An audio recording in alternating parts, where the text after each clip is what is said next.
సురేఖ గారు మరి కేటీఆర్ గారిపై చేసినటువంటి అనుచిత వ్యాఖ్యలను తీవ్రంగా ఖండిస్తా ఉన్నా. ఒక మహిళగా మరి తన పైన వచ్చినటువంటి ఏవైతే ట్రోల్ ఉందో మరి మేమందరం కూడా ఖండించడం జరిగింది. అది పద్ధతి కాదు. ఏ పార్టీ వాళ్ళైనా సరే ఒక మహిళగా మరి అటువంటి ట్రోల్ రావడం బాధాకరం అని చెప్పేసి కూడా మేము ఖండించడం జరిగింది.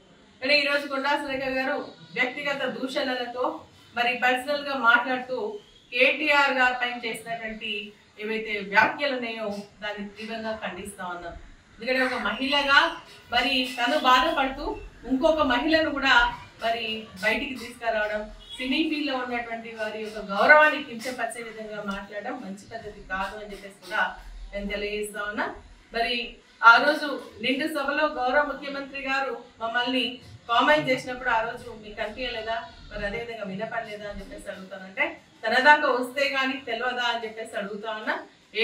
ఏమైనా కూడా ఒక మంత్రిగా ఉండి మరి ఒక మహిళగా ఉండి మరి ఒక మహిళను కించపరిచే విధంగా మాట్లాడడం, అదే విధంగా ఎవరు ట్రోల్ చేసిందో కూడా తెలియకుండా దాన్ని కేటీఆర్ గారికి ఆపాదించి మాట్లాడడం అనేది మంచిది కాదు అని చెప్పేసి కూడా మేము ఈ సందర్భంగా హెచ్చరిస్తా ఉన్నాం. ఇది పునరావృతం కాకుండా ఉండాలి.